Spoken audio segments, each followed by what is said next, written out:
Alrighty. Trididerad. Take one. Gather round, children, and I'll tell you the time that Yukon Joe invited me to watch the Trididerad up in Alaska. Now, me and Joe, we'd met in the Saskatchewan War, not fighting in the thing, no sir.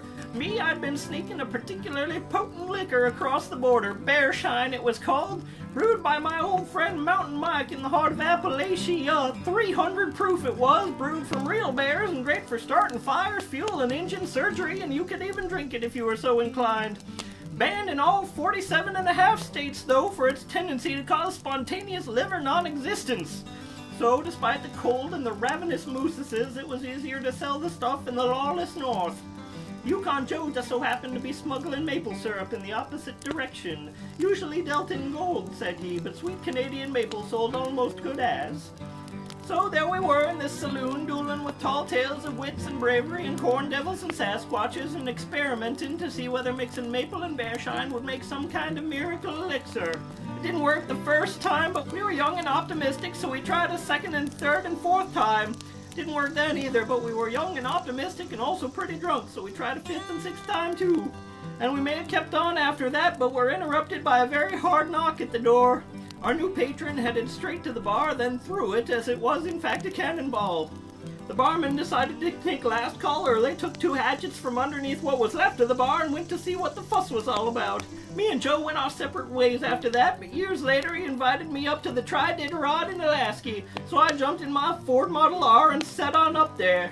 Now, being as I had to leave the state, I had to satisfy the riddle witches what guarded the state borders. First one asked me, what belongs to you, but other people use it more than you?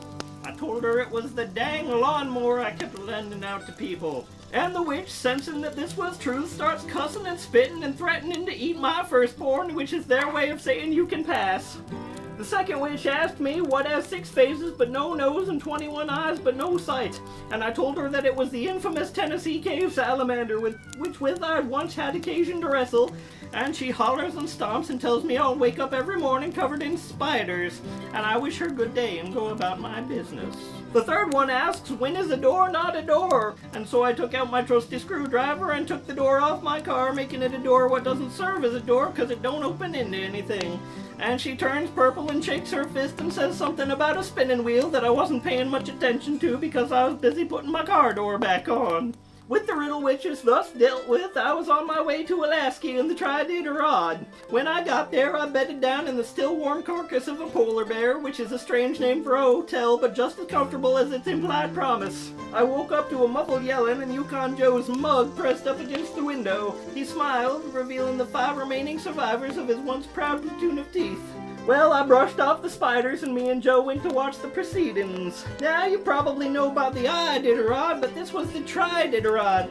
It started with a sled race. This was in the days before we were able to breed dogs to withstand the harsh environs of the Arctic North, so they used purebred racing walruses.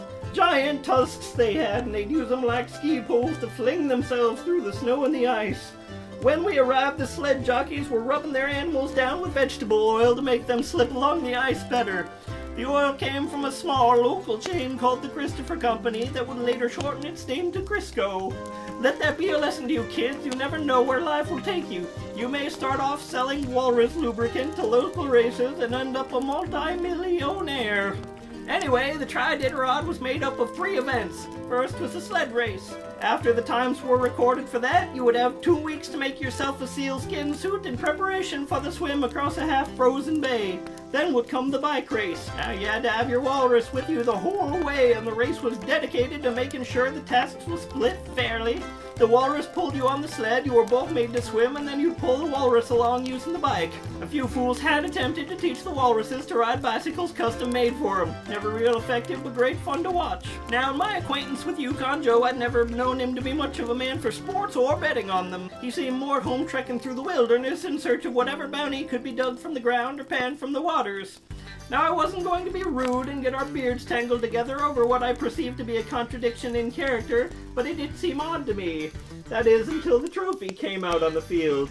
It looked like any other, but when Yukon Joe saw it, he got a look on his face like I once got when I briefly spotted the legendary Beast. There was only one thing I knew of that could make Joe's face light up like that.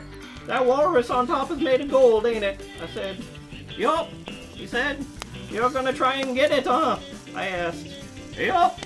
Joe wasn't much of a conversationalist. He'd once spent so long without talking to another human being that he once forgot his own name and only started calling himself Joe because it was easy to remember. What's the plan? I asked.